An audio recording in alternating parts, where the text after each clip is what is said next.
warahmatullahi wabarakatuh. Selamat pagi Sobat Eksis. Kita ketemu lagi di Semapta Eksis, bersua sapa penuh cerita.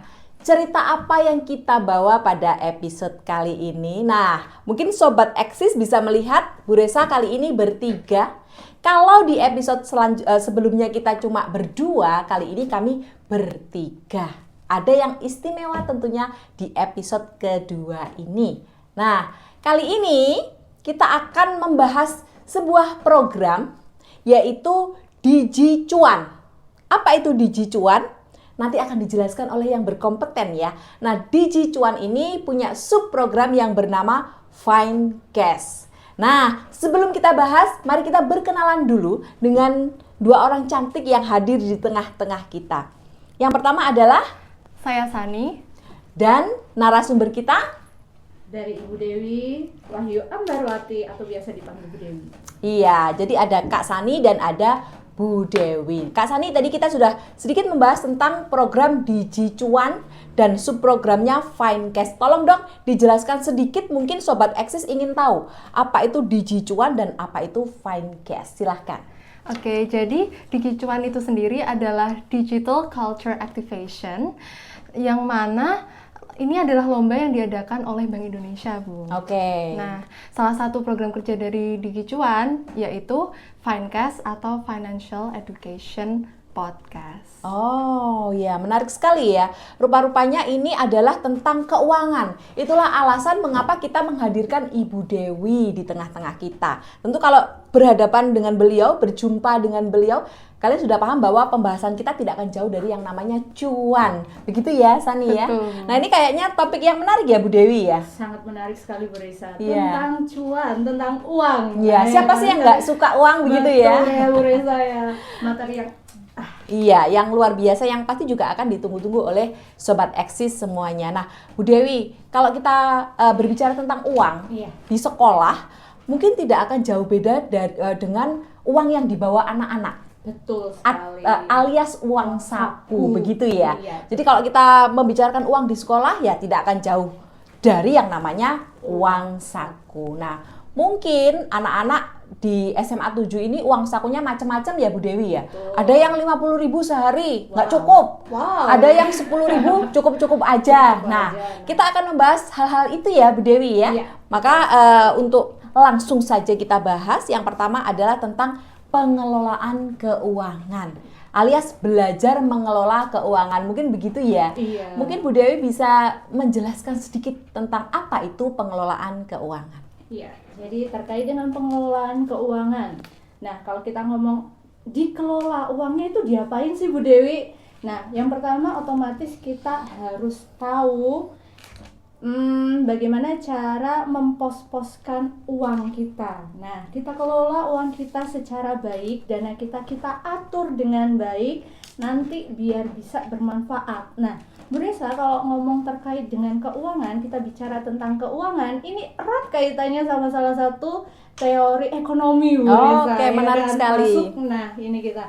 Ada satu teori itu yang menyatakan Y sama dengan C plus S. Wah, apa itu? Nah, Y itu adalah pendapatan, sama dengan C itu adalah besar konsumsi, ditambah S besarnya saving. Oh ya. Ini sangat erat sekali karena apa?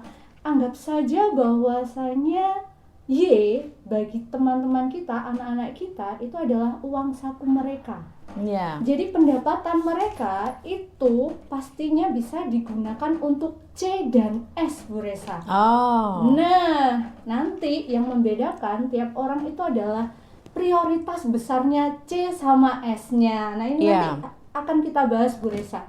Karena apa? Sebenarnya benar-benar penting sekali untuk kita bisa mengelola uang.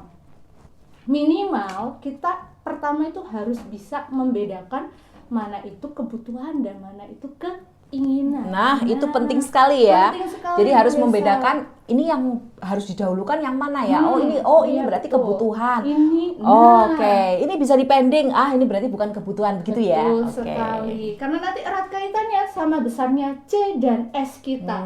Harapannya nanti biar minimal dari siswa SMA 7 itu lebih besar S-nya daripada C C-nya, lebih besar savingnya daripada konsumsinya, seperti itu. Iya, wah, itu tadi rumus yang pertama ya. Kayaknya nanti Rumus, akan ada rumus-rumus banyak yang sekali. lain ya. Wah, Bu Dewi ini ternyata punya banyak sekali rumus. Jadi tolong dicatat, bawa ballpoint kalau perlu ya. Y sama dengan C plus S. Nah, itu penting. Itu tadi penjelasan awal dari Bu Dewi tentang bagaimana rumus mengatur keuangan.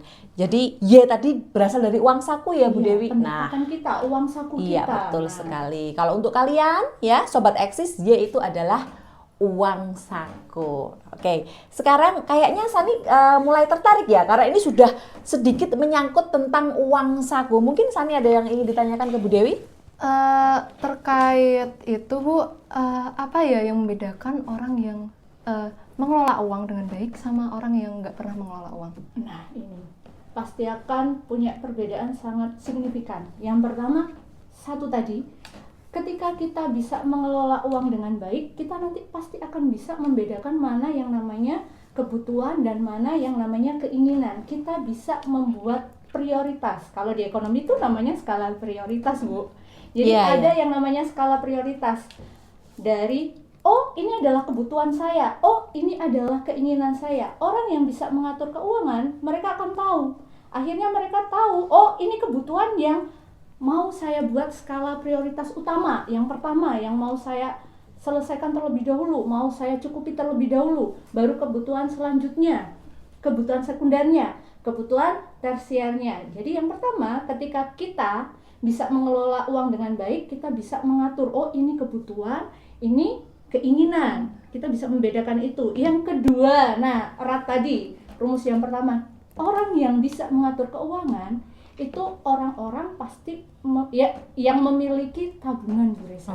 Oke. Nah, coba nih sekarang kita tanya ke teman-teman, apakah sudah punya tabungan? Nah, punya nggak tabungan kalian Sobat Eksis? Tabungan. Nah, jadi salah satu ciri yang kedua itu adalah orang-orang yang memiliki tabungan itu adalah orang-orang yang bisa mengatur keuangan. Kemudian ada lagi ciri yang ketiga. Ini tahap yang level yang lebih tinggi lagi, Bu Resa. Iya. Itu sudah mampu berinvestasi. Wah, menarik ya. Nah, coba kita tanyakan pada diri kita masing-masing, apakah sudah mampu berinvestasi? Nah, berarti kalau saat ini masih belum, yuk kita coba mengatur keuangan kita biar nantinya ke depannya 2-3 tahun lagi kita bisa berinvestasi. Karena investasi itu adalah salah satu jalan ninja, Bu Resa. Iya, oke. Jalan ninja kita untuk menuju yang namanya kemakmuran. Wah, Nah, menarik ya. Ya, di ekonomi targetnya itu adalah Makmur. Nah, Ini makmur secara ekonomi ya, bukan iya. makmur yang gimana-gimana ya, badannya jadi wah, itu bukan ya. Itu beda lagi, Bu Resa. Tapi kalau makmur secara ekonomi bisa juga sih, Bu. Ah, Resa, bisa ke juga arah sana ya. Oke, ya. Iya. Kelihatan dari fisiknya begitu ya. Betul, terlihat Badannya itu lebih sekali. sehat begitu ya. Karena dia bisa menginvestasikan keuangan, dia bisa juga investasi kesehatan dirinya. Betul sekali. Itu contoh dari kemakmurannya. Nah, kemudian yang terakhir ini sebenarnya masih banyak ya, tapi contoh yang terakhirnya aja, ciri-ciri yang terakhirnya yaitu pengeluarannya stabil. Nah, jadi orang-orang, teman-teman kita, kalau kita mampu untuk mengatur, mengelola keuangan, itu kecenderungannya itu pengeluaran kita itu stabil. Jadi kita akan tahu, oh setiap bulannya kira-kira tadi loh, YCS. Oh pendapatanku misal, ada kan di sini yang dapat uang saku mingguan. Nah, ya, betul. Ini kalau kalian dapat uang saku dalam mingguan itu cukup bersyukur guys. Karena apa? Ini adalah latihan mengelola keuangan yang real, nyata. Karena apa? Dari uang saku kita tadi kita harus pos-poskan. Misal, oh dalam 1 minggu ini kemungkinan saya masuk berapa hari? Kalian masuk 5 hari kan ya? Iya. Dari hari Senin sampai hari Jumat. Itu kita jajannya berapa? Nah, di situ nanti kalian akan tahu, oh saya poskan untuk C saya sekian, Bu Dewi. Nanti untuk savingnya saya usahakan sekian gitu ya kan, walaupun nanti pada akhirnya kenyataannya saving tetap ikut terpakai ya kan, tapi minimal tetap harus ada posnya, Bu Resa. Karena tadi loh harapannya bisa berinvestasi. investasi Iya, ke depannya. betul. Iya, iya. Tuh. Iya, menarik sekali ya. Ternyata dari pertanyaannya Kak Sani tadi, apa yang membedakan orang yang punya pengelolaan keuangan dengan tidak? Ternyata ada 5 contoh orang atau ciri orang yang terbiasa mengelola keuangan. Kalau boleh kita ringkas ya Bu Dewi ya. Tadi yang pertama bisa membedakan mana kebutuhan, mana keinginan. Kemudian memiliki tabungan. Iya, Karena betul bisa sekali. membedakan kebutuhan keinginan, dia bisa menerapkan rumus Y sama dengan C plus S tadi. Betul. Jadi sangat dimungkinkan untuk bisa menabung. Kemudian bisa mengatur keuangan. Karena bisa mengatur keuangan, maka sangat mungkin untuk mulai investasi. Dan kemudian yang terakhir cirinya adalah pengeluarannya stabil. Wah, ini kayaknya bukan hanya tentang pengelolaan uang saku. Ini bagi ibu-ibu seperti saya penting juga ya. sekali, iya, Ternyata betul sekali. pengeluaran yang stabil itu contoh dari mengelola keuangan yang baik. Betul Iya, sekali. terima kasih luar biasa sekali Bu Dewi sharingnya tentang ciri-ciri orang yang punya pengelolaan keuangan yang baik. Tadi pertanyaan dari Sani ya. Iya, Ibu. Nah, Bu Dewi, mungkin bisa secara konkret ya, secara langsung Bu Dewi mungkin pernah punya pengalaman bagaimana sih seorang siswa bisa mengelola keuangannya. Selain tadi, kalau secara teori tadi ada rumus Y sama dengan C plus S. Nah, mungkin Bu Dewi bisa memberikan contoh konkret. Kalau saya misalnya seminggu dapat uang saku 50.000. Itu apa sih langkah konkret yang bisa dilakukan untuk mulai belajar mengelola keuangan? Keuangannya. Iya.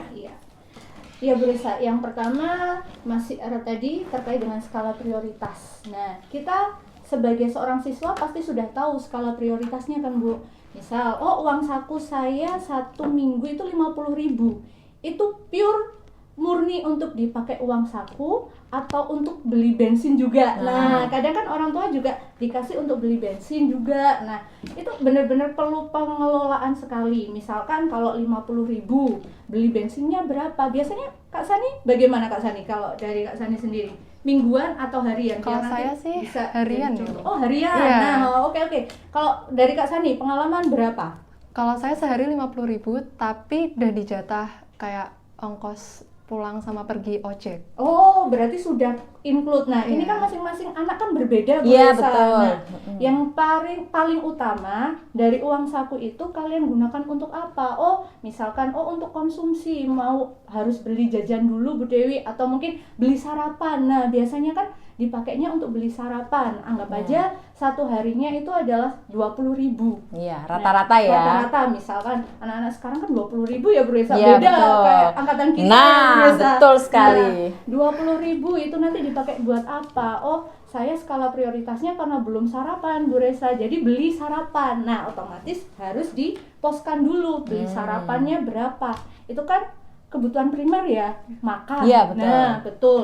Selanjutnya kebutuhan sekundernya, misalkan nanti di jam kedua Bu Dewi saya pengen nyemil beli jajan, boleh. Tapi kita lihat dulu tadi savingnya, rencana hari ini mau saving berapa.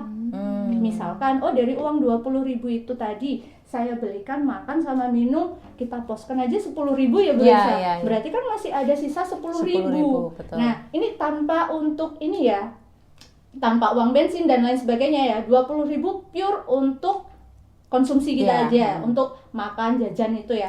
20.000, 10.000 udah untuk digunakan beli makan minum. 10.000 lagi biasanya istirahat kedua nih kita Ya. habiskan. Nah, ya kan. Masih ada istirahat kedua, kita habiskan aja. Jangan. Jadi dari 10.000 minimal misalkan 5.000 tak sisihkan untuk saving untuk besok. Nah, nanti berarti di istirahat kedua gimana ya caranya kita tahan hanya konsumsi 5.000 aja. Entah buat beli minum atau beli permen. Kalau dari Bu Dewi sendiri sih solusinya kalau seperti ini biasanya bekal. Nah, iya. itu salah satu untuk meminimalisir kita menggunakan uang sakunya. Tapi ya masing-masing orang kan beda. Iya. Nah, kalau dari Bu Dewi tadi, yang pertama kita poskan dulu mana kebutuhan primernya, mana kebutuhan sekunder. Nah, nanti sisanya di saving. Ada pula yang saving dulu nih, yang primer sama yang sekundernya ngikutin besarnya savingku, juga ada seperti itu. Jadi ya dari awal kita kelola, kita atur dulu. Oh iya, itu tips dari Bu Dewi ya. Betul sekali. Jadi dipostkan dulu. Dipos-poskan. Betul. Jadi kita tahu, oh nanti kira-kira yang bisa tak pakai buat bersenang-senang, Iya. berfoya-foya Iya, itu betul. berapa. Nah itu jadi Gitu. perencanaan itu penting Penting ya. Kita nggak sekali. bisa, wes ini tak habiskan semua. Nah. Tiba-tiba siang hari ini nggak kayak biasanya, terik sekali, butuh minum, Betul. butuh asupan hidrasi yang lebih. Lebih. Nah jadi memang Betul. penting sekali untuk perencanaan ya Perencanaannya. Bu Dewi. Entah itu saving dulu atau kebutuhan primer diposkan Betul. dulu. Yang penting sudah ada pos-posnya. Pos-posnya. Iya.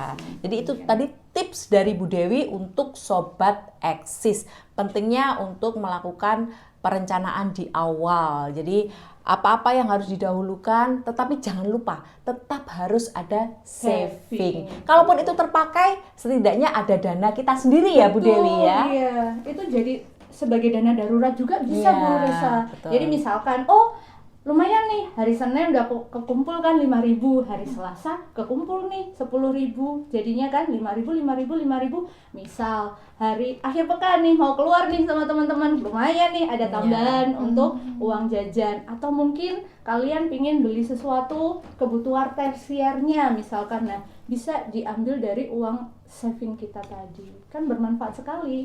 Iya, Seperti itu. betul sekali. Ya, tadi tips dari Bu Dewi. Kalau Sani sendiri, Sani pernah nggak membeli barang yang Sani pengen dari hasil saving?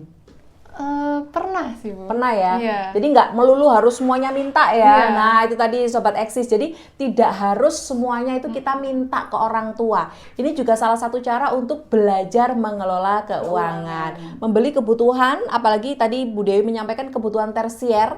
Jadi bukan kebutuhan utama ya, kebutuhan yang bukan kebutuhan, keinginan ya lebih tepatnya Iya, ya. lebih ke Kita arah memenuhi keinginan dari hasil saving kita sendiri. Mungkin itu kepuasan tersendiri ya, Iya, Sani ya. betul, Bu. Nah, itu tadi ya.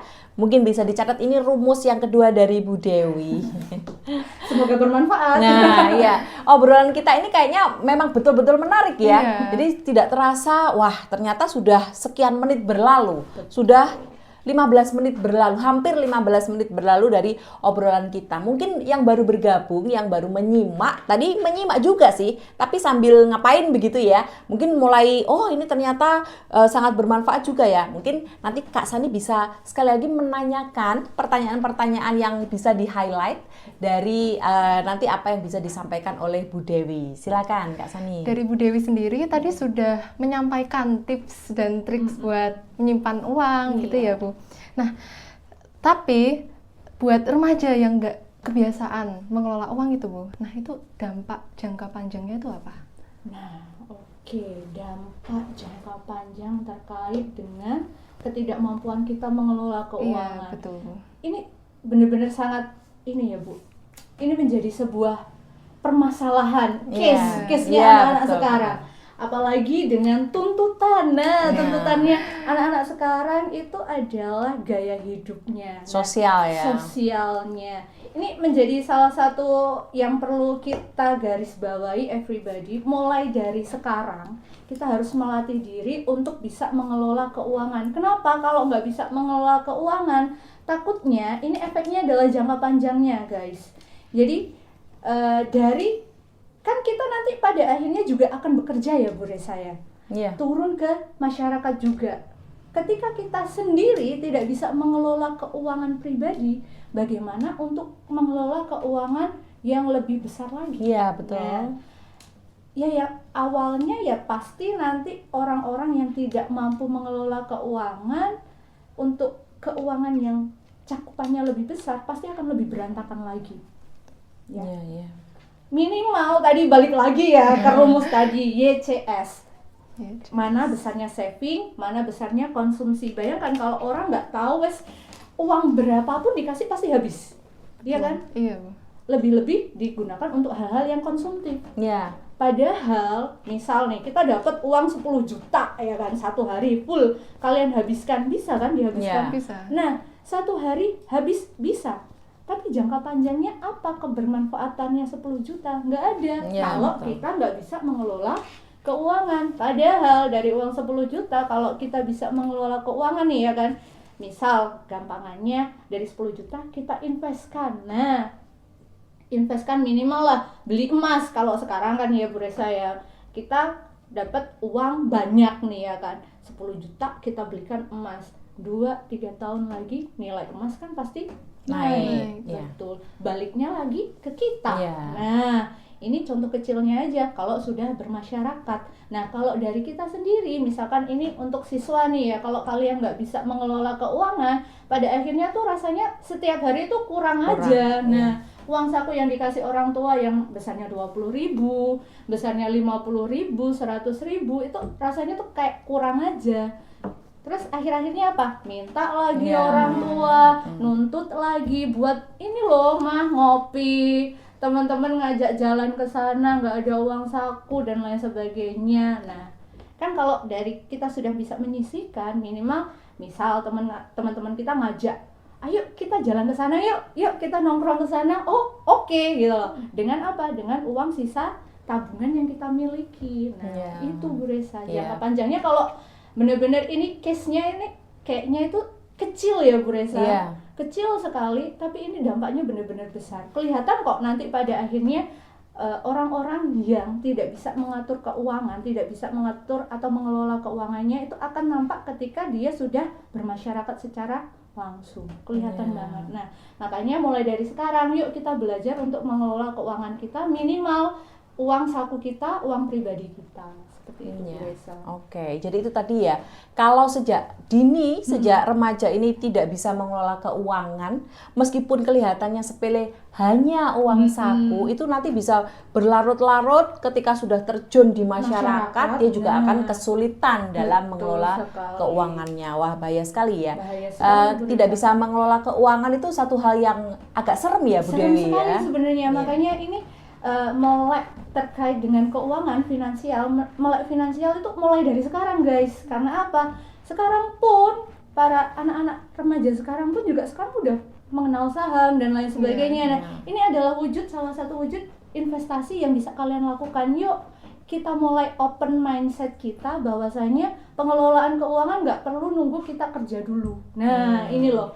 Sering-sering kan, alah nanti aja kalau kerja, lowongan masih sekolah aja, ngapain sih mikirin keuangan? Kan kita dapatnya cuma uang saku aja, ya itu keuangan kalian, itu sumber dana kalian, itu pendapatan kalian. Nah. Sedikit banyak Bu Dewi mulai membahas tentang saham, tentang bahwa belajar mengelola keuangan itu jangan menunggu nanti bekerja. Nah mungkin Sani, karena tadi Bu Dewi sedikit membahas, mungkin Sani ada yang mau ditanyakan terkait dengan bagaimana sih mengelola keuangan atau mengatur keuangan supaya kita atau Sani dan Sobat Eksis lainnya itu merasa benar-benar bahwa mengelola keuangan ini harus, wajib. Kan ada juga nih Bu Dewi, sudah saving ya, sudah saving hari ini 5.000 seperti yang tadi Bu Dewi contohkan, hari ini saving 5.000, besok 5.000.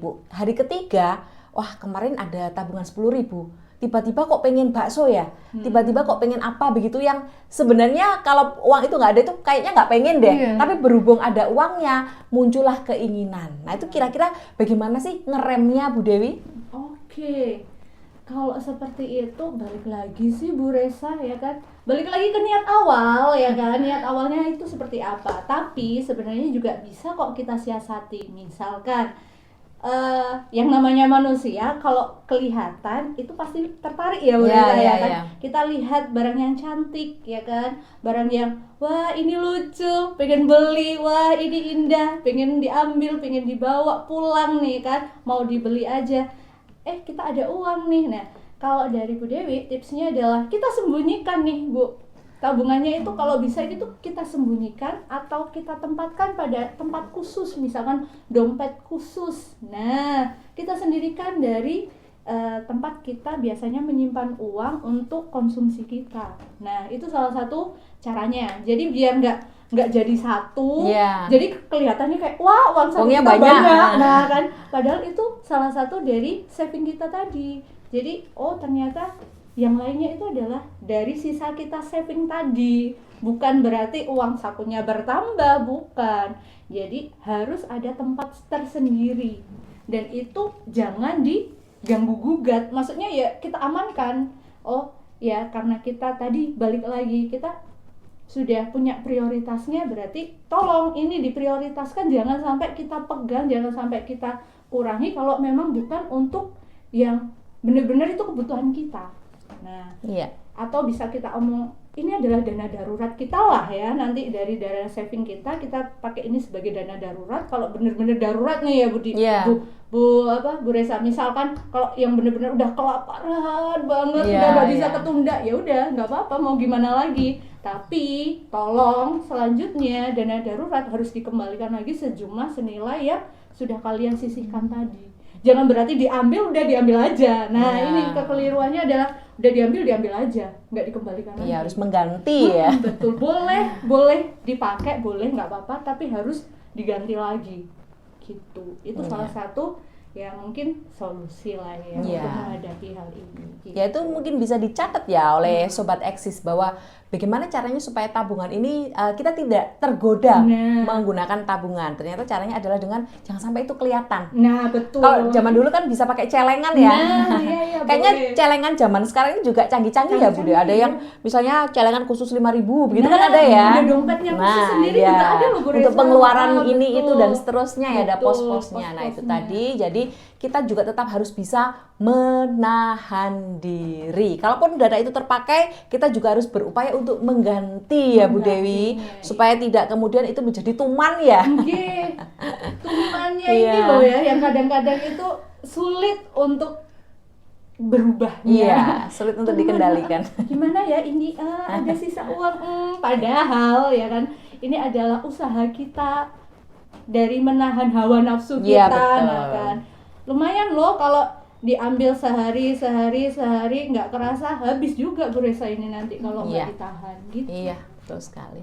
Nah, itu tadi tentang bagaimana menahan diri. Kalau bisa tabungan itu jangan kelihatan begitu ya Sani ya, itu mungkin bisa jadi tips ya untuk bisa dilakukan secara langsung. Nah, mungkin Sani sendiri selama ini sudah menabung. Terus bingung nih, ini tabungannya ini terus gimana nih? Ini apakah di sini terus atau gimana? Nah, mungkin bisa ditanyakan ke Bu Dewi mumpung kita ketemu khusus dengan Bu Dewi. Silakan. Mungkin untuk tabungan tadi itu gimana ya Bu, tipsnya biar kita tuh gimana ya? Menggunakan tabungan kita tuh sebaik mungkin gitu. Tercatat dengan baik. Iya, tercatat dengan baik. Oke, selain tadi kita post itu, kita juga perlu yang namanya buat catatan Bu Resa. Nah, ini sekarang Bu Dewi tanya, setiap pengeluaran, setiap jajan dicatat nggak? Aduh, enggak. Nah, ini oke, everybody tolong dicamkan dengan baik ya. Bahwasanya itu pencatatan keuangan, pengeluaran, penerimaan, kalau kalian kan penerimaannya berupa uang saku nih ya, itu perlu dicatat, buat note kecil. Kalau dulu sih Bu Dewi note kecil ya, kalau sekarang kan di HP kita masing-masing kan udah ada. Itu nanti kita buat planningnya. Jadi misal, saya tuh punya target Bu Dewi, misal akhir bulan ini bisa beli softcase baru, misal kayak gitu, atau mau beli baju baru, atau mungkin ada keperluan inilah itulah, yang mana itu nominalnya pengennya tuh nggak minta ke orang tua, kan ada kan yang keinginan seperti itu kan. Nah, mulai dari awal bulan kalian catat, jadi kita nggak cuma sekedar ngepostkan saja, tapi dari awal bulan diawali dengan kemungkinan nanti di ini ada kegiatan ini, pengeluarannya sekian. Aku tiap harinya dapatnya berapa ya dari orang tua. Jangan lupa nanti ada dana darurat yang harus kalian siapkan. Nah, dari pencatatan ini tadi, nanti harapannya apa? Kita bisa mengelola keuangan, kita bisa tahu, di akhir periode, di akhir bulan, nah kan, satu bulannya ini kita dapat pendapatan dari orang tua berapa, uang saku dari orang tua berapa, pengeluaranku rata-rata per bulannya sekian, savingku ternyata sekian. Apa dari poin ini yang bisa ku minimalisirkan? Nah ini loh, yang mana yang bisa ditahan, yang mana yang bisa dikurangi. Ternyata jadwal ngopinya nih terlalu banyak, nah kan seminggu sekali. Nah misal bisa kita kurangi. Nah itu dari pos itu tadi bisa kita arahkan ke savingnya tadi, lumayan kan, nanti bisa nambah, konsumsi berkurang, savingnya bisa bertambah. Nah nanti bisalah kebeli hal-hal yang tadi yang kita ingin beli, gitu sih kalau dari Bu Dewi. Ya, itu tadi rasanya sudah sangat menjelaskan ya Iya. Sani. Jadi ada catatan yang jelas tentang pemasukan, rencana-rencana pengeluaran dan lain-lain termasuk saving tadi harus dicatat. Karena yang tidak tercatat itu kadangkala membuat kita itu juga menjadi bingung ya, Rancu ini tadi uangnya kemana kok dari uang segini kok tinggal segini. Nah, seringkali kan kita mau tidur itu biasanya gini, ini tadi uang saku berapa, tinggal berapa, iya nggak sih, Iya, iya kan, iya, Bu. beli apa aja. Nah, jangan cuma dipikir, nah bawa itu HP, kan HP pasti ada di dekat kita nih, Iya. kan waktu mau tidur entah di sini, kita buka, kita buat catatan, oh hari ini pengeluaranku segini, tak pakai buat ini, buat ini, buat ini. Udah, itu adalah sebuah bentuk catatan keuangan. Simple kan, tapi kita sudah menerapkan. Nah, besok kita ubah lagi lah yang sekiranya nanti bisa kita ubah. Ya, jadi catatan hari ini untuk refleksi besok begitu ya Bu Dewi ya. Nah itu tadi Sobat Eksis sangat penting bahwa kita harus benar-benar mengenali kebutuhan, mengenali keinginan kita. Nah Bu Dewi, Sani, obrolan kita sangat seru, tetapi sayangnya kita terbatas dengan yang namanya durasi. Nah, tapi jangan khawatir di episode berikutnya nanti kita masih akan membahas tentang percuanan ini. Karena sepertinya menarik sekali. Jadi bahasan tentang cuan, tentang keuangan ini akan kita lanjutkan di episode berikutnya. Nah, dari apa yang sudah kita bahas bertiga ini tadi, beberapa yang bisa digarisbawahi. Yang pertama tentang pentingnya mengelola keuangan. Karena orang yang mengelola keuangan mereka akan yang pertama bisa membedakan mana kebutuhan dan keinginan. Mereka punya tabungan, mereka juga dapat melakukan atau bisa berinvestasi, dan yang tidak kalah penting, mereka bisa menjaga pengeluaran itu tetap stabil. Ada sebuah pepatah, besar pasak daripada tiang. Jangan sampai itu terjadi ya. Iya, betul. Karena kalau pengeluaran lebih besar daripada pemasukan, maka akan repot sendiri begitu ya Bu Dewi. Jadi itu tadi yang bisa kita rangkum dari obrolan kita hari ini, obrolan yang sangat menarik. Intinya adalah bijaklah menggunakan uang. Nah, itu tadi ya Sobat Eksis, kita sudah ada di ujung cerita bersuasapa penuh cerita, dan cerita hari ini cerita yang luar biasa. Oleh karena itu kami bertiga pamit undur diri. Wassalamualaikum warahmatullahi wabarakatuh. Terima kasih.